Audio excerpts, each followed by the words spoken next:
Now, Bluey, is it true what they say that men are only interested in looks, at least in the first instance?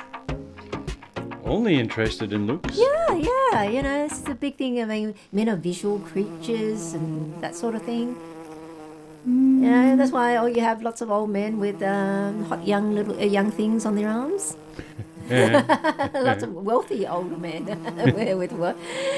with pretty young things on their arms. Well, apparently we are more attractive with that which we see with the eye, the wandering eye and all of that, but I don't know if it's the only thing we're attracted to. I'm here putting you in that box for grilling for all the ladies here. I should have asked you the hard question first. Well, come on.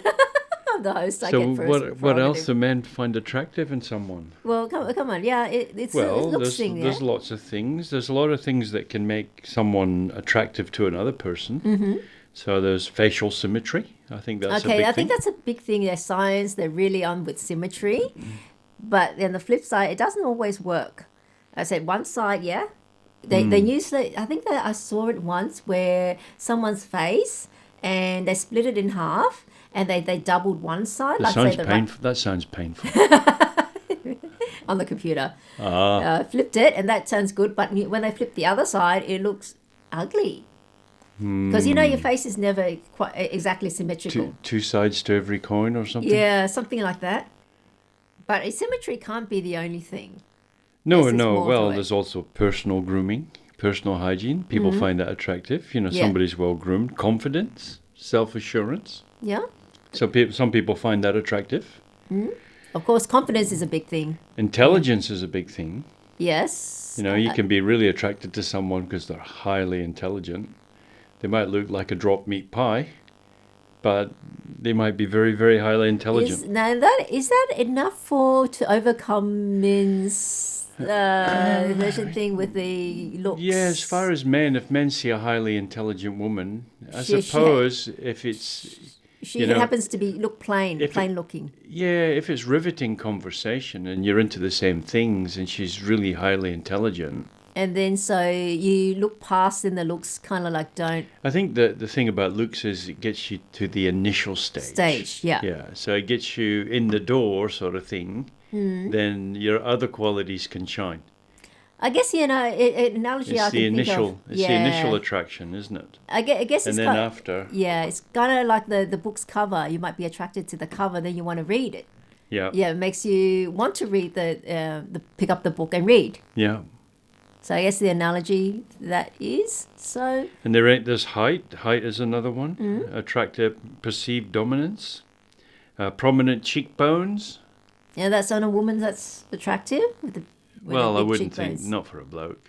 A bloke wouldn't care. Oh, yeah, wow, look at that one. She's got great cheekbones. No, a man would think a woman with good cheekbones. Nah. No? No, I can't so what imagine. Is it? Okay. Can't imagine a bloke going, oh man, I saw this girl the other day. She had these huge... Wow, she had these great, big, huge, super round, perfectly formed cheekbones. Man, there was something, eh? No, that's not the bane. Are you being cheeky? So that's not the bane of men's conversations. No, not cheekbones, I don't believe. But...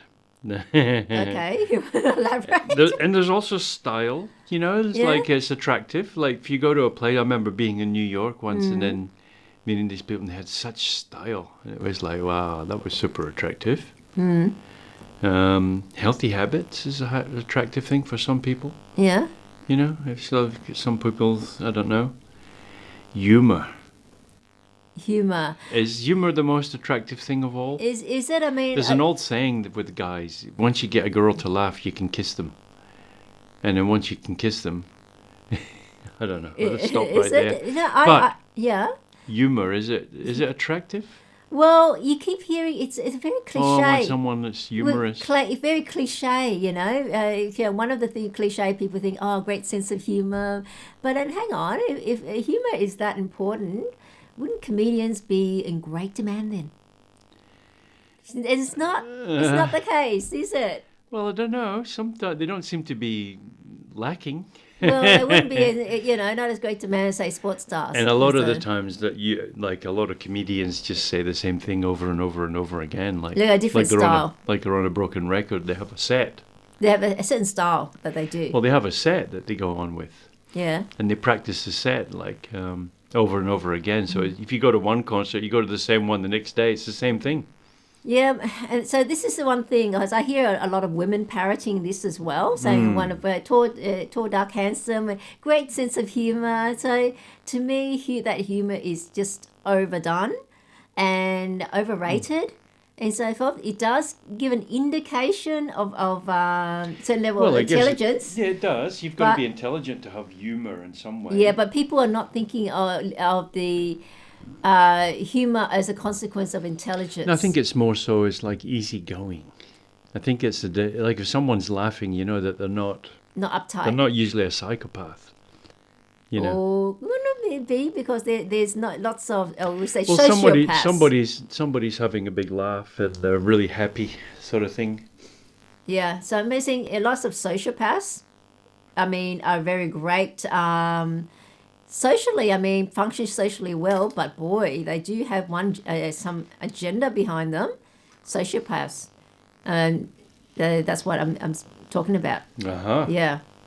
So, and yeah, so I guess looks are a big thing to a lot of people. Look, even women, if you're looking around the room and so forth, it's the looks, the person that's attractive that catches your eye first.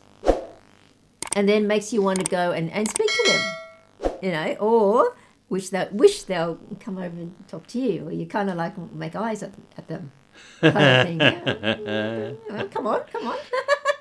All the telltale markers. Not seemingly markers. Okay, because a woman, her fear is being seen as being too forward if she goes over and makes the first move. Yeah. Is that a thing with men? Yeah, that's the impression there's all you saying get. that men are scared of women, and women are shy. Women are shy and men are fearful. Fearful of rejection? Yeah, rejection is one, I suppose. Yeah, but what do men think about women coming over, making the first move? Well, they think they're after money. That's the first thing, because otherwise, what are they? Why would a woman otherwise, why would a woman come? Okay, well, other than she's just interested in the guy. Because yeah, it's just this level of suspicion because it doesn't happen that often. Yeah. Okay, what's her agenda? What's she after? Those Friday night drinks at the bars and so forth after work, those corporate types? Yeah. I mean, you see all the women there with their, all made up there, and the guys in the suits after work, flashing their Amex. Yeah. Having a few Chardonnays, and then the next thing you know. Yeah, I mean, look, they're basically a hook-up joint, and kind of like women hoping the men would come and speak to them. Yeah. Direct their attention and that. And it's like, what do you call it? I won't say, what was it? Well, not a buffet. It's like a speed date. No, a meat. Smorgasbord. Smorgasbord, yeah. Like a smorgasbord. Meat market. So, come over, and it's basically just a looks.